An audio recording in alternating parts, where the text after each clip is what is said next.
కుల నిర్మూలన సంఘం ఒక 54 సంవత్సరాలుగా ఒక గొంతును వినిపిస్తూ కులాంతర పెళ్లిళ్ళు చేసుకున్న వాళ్ళందరికీ ఒక తల్లిలాగా అందరిని ఇక్కడికి హక్కున చేర్చుకుంటూ ప్రతి ఏటా ఎక్కడెక్కడో పెళ్లి చేసుకొని భయంగా బతికే వాళ్ళందరినీ మేమున్నాము, మరోసారి మా అందరి సమక్షంలో ఎక్కడో మీరు గుట్టు చప్పుడు కాకుండా చాటుగా పెళ్లి చేసుకోవడం కాదు, ఇదిగో సమాజం గుర్తించిన ప్రముఖుల సమక్షంలో మీలాంటి మనుషుల సమక్షంలో మరోసారి ఆ రోజు జ్ఞాపకాలని అందిస్తూ వాళ్ళని నవదంపతులుగా మారుస్తూ కొత్త బంధలతో మనందరి ముందు వాళ్ళ పెళ్లిని చేయడము, వాళ్ళ పెళ్లి ఒక ఆదర్శ భారతీయులుగా వాళ్ళని గుర్తిస్తూ వాళ్ళకు ఒక జ్ఞాపికను అందించడము, ఒక గ్రూప్ ఫోటో తీసుకోవడము, ఇది చాలా గొప్ప మధురమైన జ్ఞాపకము. ఇప్పటికీ మన చుట్టూ చాలా మంది రకరకాల సందర్భాల్లో ఇష్టపడతారు. ఇష్టపడడానికి ఎదుటి వ్యక్తి నవ్వు కారణం కావచ్చు, మాట కావచ్చు, ప్రతిభ కావచ్చు, ప్రవర్తన కావచ్చు, మంచితనం కావచ్చు, లేదా 1-4 సార్లు దగ్గరగా చూడటం వల్ల ఎదుటి వ్యక్తి మీద ఇష్టము ఆకర్షణ ఏర్పడవచ్చు. ఆ ఏర్పడిన ఆకర్షణ ఇష్టము పెళ్లి వైపుగా వెళ్ళడం అనేది చాలా పెద్ద యుద్ధం. అప్పటిదాకా నవ్వుకోవచ్చు, చాటింగ్ చేసుకోవచ్చు, అవసరమైతే హాయిగా ఒక టూర్ కూడా వేసి రావచ్చు. కానీ పెళ్లి దగ్గరికి వచ్చేటప్పటికి తల్లిదండ్రులకి కులమే గుర్తుకొస్తుంది, పరువు గౌరవమే గుర్తుకొస్తుంది. కానీ కులాంతర పెళ్లి చేసుకుంటే ఇంకో కులంతో కూడా అనుబంధం ఏర్పడుద్ది అనే సంతోషం కాకుండా మన విద్యా వ్యవస్థలో వేరువేరు కులాల వాళ్ళను పెళ్లి చేసుకుంటే జెనెటికల్ గా మంచి హైబ్రిడ్ పిల్లలు వస్తారనేటువంటి నాలెడ్జ్ ఇవ్వకపోవటము, మన ఫంక్షన్స్ లో పుట్టినరోజు నుంచి పెళ్లి రోజు వరకు, గృహప్రవేశం నుంచి ఇంకేదైనా కార్యక్రమం అప్పుడు ఈ కులాంతర వివాహాలు చేసుకున్న వాళ్ళని ప్రత్యేకంగా అభినందించే కార్యక్రమం లేకపోవడం వల్ల అసలు ఇదేదో నిషేధిత కార్యక్రమం లాగా, ఇది చేయకూడని పనిలాగా చిత్రీకరిస్తున్నారు. మన దౌర్భాగ్యం ఏంటంటే పాలించే ముఖ్యమంత్రులు ప్రేమ పెళ్లిళ్ళు చేసుకుంటారు, ఎమ్మెల్యేలు ఎంపీలు మంత్రులలో సగం మంది కులాంతర పెళ్లిళ్ళు మతాంతర పెళ్లిళ్ళు చేసుకుంటారు. మనం చూసే సినిమాల్లో నటించే వాళ్ళలో 90% మంది కులాంతర పెళ్లిళ్ళు చేసుకుంటారు. మనల్ని పరిపాలించేటువంటి ఐఏఎస్ ఐపీఎస్ లో 90% మంది కులాంతర పెళ్లిళ్ళు చేసుకుంటారు. మనం సహాయం పొందే లేదా వ్యాపారవేత్తలు, ధనవంతులు, రకరకాల రంగాల్లో ఆటల్లో మనం బాగా ఇష్టపడే ఆటగాడు ప్లేయర్ కూడా కులాంతర పెళ్లి చేసుకుంటాడు అని మనం చూస్తాము, వింటాము, రకరకాల కళల్లో అభినందిస్తాము. కానీ వ్యక్తిగతంగా వాళ్ళ కుటుంబంలో పెళ్లి అనే విషయం వచ్చే దగ్గరికి ఈ కులం చాలా పెద్ద అడ్డంకిగా ఉంది. ఈ కులం నిర్మూలన జరగాలని బాబాసాహెబ్ అంబేద్కర్ గారు 1936లోనే కలలు కని ఈ దేశ స్వాతంత్రం కోసం జరుగుతున్న పోరాటాన్ని ప్రశ్నించాడు ఆయన.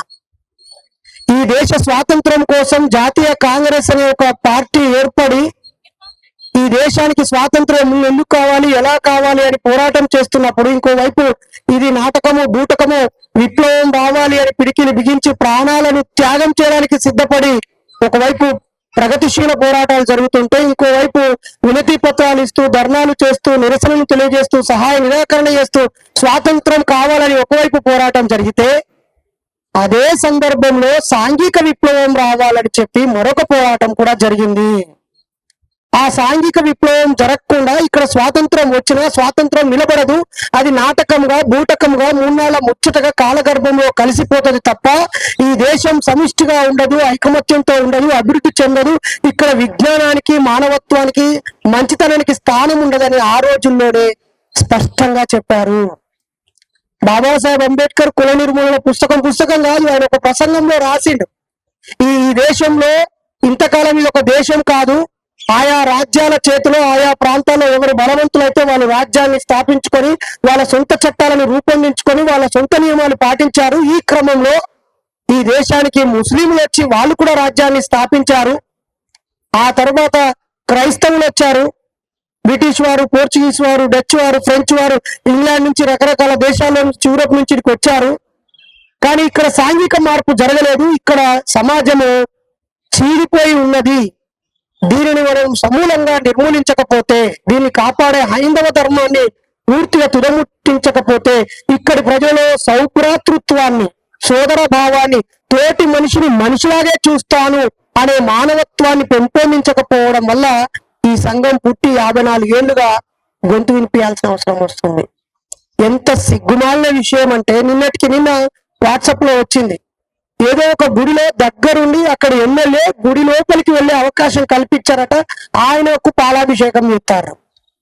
అంటే నిజానికి ఆయనను గుళ్ళోకి తీసుకుపోయినందుకు అభినందిస్తున్నారో, స్వాతంత్రం వచ్చి 80 ఏళ్ళు దగ్గరకు వస్తున్న కాలంలో ఇప్పటికీ కూడా గుడిలోకి వెళ్లే అవకాశం కోసం ఎదురు చూసే దౌర్భాగ్య స్థితిలో ఉన్నారో ఒక్కసారి ఆలోచించండి.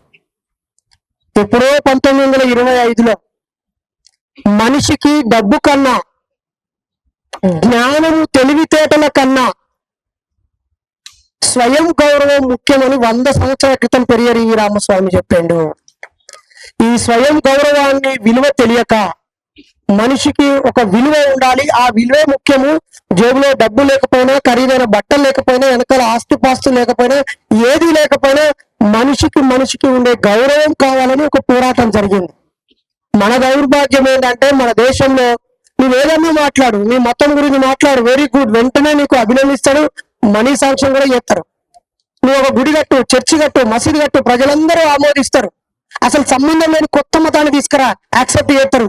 కానీ ఈ మతాలు కులాలు మనల్ని విభజిస్తున్నాయి, ఇది వద్దు అని అంటే మాత్రం నువ్వు శత్రువుని, అసలు శత్రువు నువ్వే. ఇంకా కాబట్టి కులాన్ని కాపాడాలి, అలాగే భక్తిని కాపాడాలి, మూఢత్వాన్ని కాపాడాలి. అప్పుడు మాత్రమే వీళ్ళు మన చెప్పు చేతుల్లో ఉంటారని ఒక కుట్ర కొనసాగుతుంది. నిజానికి ఒక్కోసారి బాధ అనిపిస్తుంది. కులాంతర పెళ్లిళ్ళు చేసుకున్న ఇళ్ళకి నేను మా మిస్సెస్ స్వయంగా వెళ్ళడం ఒక పనిగా పెట్టుకున్నాం. పోయిన సంవత్సరం 430 ఇళ్ళకి వెళ్ళి స్వయంగా వాళ్ళని జ్ఞాన గృహ సందర్శనాన్ని పెట్టుకొని వెళ్ళినాం. కానీ బాధ ఏంటంటే, అన్న ఈ ఫోటో పేపర్లో పెట్టకు, యూట్యూబ్ లో పెట్టకు, నీ వాట్సాప్ లో కూడా పెట్టకు. ఎందుకు తమ్మి? అసలు మరి కులాంతర ప్రేమ అని మా అపార్ట్మెంట్ లో ఎవరో తెలియదు అంటే అది నువ్వు చేసుకొని ఎందుకు? అసలు సిగ్గుందా నీకు? బుద్ధుందా నీకు? నీ జీవితాంతం బతకడానికి తోడుగా ఎంచుకున్న వ్యక్తినే కులాన్ని కాదని, నీ ప్రేమ గొప్పదైంది, కులం కంటే నీ ప్రేమ గొప్పదైంది కదా. మరి నీ ప్రేమ గొప్పదైనప్పుడు అంత సాహసం చేసి నీ కన్న పేగులు పక్కన పెట్టి, వాళ్ళ కన్న పేగులు పక్కన పెట్టి మీరిద్దరు జంటగా బతుకుతున్నప్పుడు, నేను కులాన్ని విడిచిపెట్టి బతుకుతున్నామని ప్రకటించినప్పుడు మీరు చేసుకోనేందుకు, మా సంఘం మీరు ఖర్చునేందుకు, ఈ బ్యానర్ మీద నిలబడేందుకు? ఫస్ట్ మీకు మీరు నాకు కులం అవసరం లేదు, నాకు కులము లేదు, నేను కులం లేకుండా బతుకుతాను అని ప్రకటించడంతో విప్లవం మొదలు కావాలి. అది దాచిపెట్టి మనవాళ్ళు కలిసినప్పుడు మేము మనోళ్ళమే మేము కూడా కులాంతర పెళ్ళే, మేము కూడా మాకు కూడా కులం లేదు అంటాడు. ఆడికి వెళ్ళిన తర్వాత ప్రతి చోట కులం ప్రదర్శిస్తూనే ఉంటాడు. కాబట్టి మనము కుల నిర్మూలన సంఘాన్ని పెద్దన్నగా భావించి, ఈ భావాజాలంతో ఉండే ప్రతి సంఘం కూడా ఈ పండగని పండగగా భావించి, ఈ 26 జనవరి అనేది రాజ్యాంగాన్ని రూపొందించుకొని, ఆమోదించుకొని, అమలు పరుచుకొని సర్వసత్తాక సార్వభౌమాధికారం, ఈ దేశానికి సర్వం అధికారం మనమే, మన మీద ఇంకొకరి పెత్తనం లేదు, ఇంకొకరి అధికారం లేదు అని ప్రకటించిన రోజు కదా. కానీ ఇప్పటికీ మనకి ఇష్టం ఉన్నా లేకున్నా మన మీద కుల పెద్దలు ఆధిపత్యం చెలాయిస్తూనే ఉన్నారు. అది చాలా బాధ. ఇందాకే పెద్దలు సాంబశివరావు సార్ చెప్తున్నారు, మన నాన్న కులం లేకుండా పెళ్లి చేసుకోవడానికి అమ్మాయిలు సిద్ధంగా ఉన్నారు, కులం లేకుండా పెళ్లి చేసుకోవడానికి అబ్బాయిలు సిద్ధంగా ఉన్నారు, అమ్మాయిలు సిద్ధంగా ఉన్నారు. కానీ ఇక్కడ మళ్ళీ దౌర్భాగ్యం ఏంటంటే మళ్ళీ లెక్కలేసుకుంటారు. నేను ఒక అమ్మాయికి 10 ఫోటోలు పంపించాను, ఎందుకు రిజెక్ట్ చేసిందో తెలియదు. అసలు నీకు అబ్బాయి కావాలన్నా వద్దా అని అడిగాను నేను. ఎందుకు రిజెక్ట్ చేసిందో తెలియదు, మొత్తం రిజెక్ట్. అమ్మ నీ మనసులో ఎలా ఉంటే చెప్పు, ఎవరు లేరు నిజం అంటే. మళ్ళీ ఇక్కడికి వచ్చిన తర్వాత అసలు ఏమో అర్థమవుతలేదు. బతకడానికి ఇద్దరు కలిసి కొత్తగా జర్నీ స్టార్ట్ చేసి చెరొక పని చేసుకొని బతకలేరా? ఒక ఇద్దరు మనుషులు పని చేసుకొని సంపాదించి తిని దాచుకుంటే ధనవంతులు కాలేరా? అవసరాలు తీర్చుకోలేరా? చేస్తున్న పనిలో నైపుణ్యాన్ని పెంచుకొని, ఆదాయాన్ని పెంచుకొని, ఆ క్రమంలో దాన్ని పెట్టుబడిగా మార్చుకొని, దాన్ని స్థిరాస్తిగా మార్చుకొని అభివృద్ధి చెందిన వ్యక్తులుగా మారిపోలేరా? సంక్షేమ పథకాల మీద ఆధారపడకుండా బతకలేమా? చాలా లెక్కలేసుకుంటారు పెళ్లిళ్ళ కాడ. కులము లేదు అనుకుంటూనే, కులము వద్దు అనుకుంటూనే, కులం నుంచి బయటపడ్డాను అనుకుంటూనే మళ్ళా 1,00,000 కారణాలు పెట్టుకుంటున్నారు. ఇట్లయితే పెళ్లిళ్ళు కావు. మేమైతే మా సంఘం అంటే మన మూఢనమ్మకాల నిర్మూలన సంఘం నుంచి ఈ సంవత్సరం 2026 జనవరి 1 నుంచి డిసెంబర్ 31 వరకు ఒక 50 పెళ్లిళ్ళు చేయాలనుకుంటున్నాం, ఆ పెళ్లిళ్ళు కూడా ఏదో దొంగచాటుగా కాదు. రెండు వేరు వేరు కులాలలో అయి ఉండాలి, వీళ్ళు 500 మంది తల్లిదండ్రులు బంధువులు రావాలి, వాళ్ళు 500 మంది ఉండాలి, ఎదురుగా 1000 మంది జనం సమక్షంలో రెండు వేరు వేరు కులాల యొక్క పెళ్లి ఆవశ్యకతను వివరిస్తూ దండల పెళ్లి పూజారి లేకుండా, కట్న కానుకల ప్రస్తావన లేకుండా, ఆ ముహూర్తాలతో సంబంధం లేకుండా జరగాలి. అంటే 50 బహిరంగ సభలు నిర్వహించాలనుకుంటున్నాము అని అర్థం.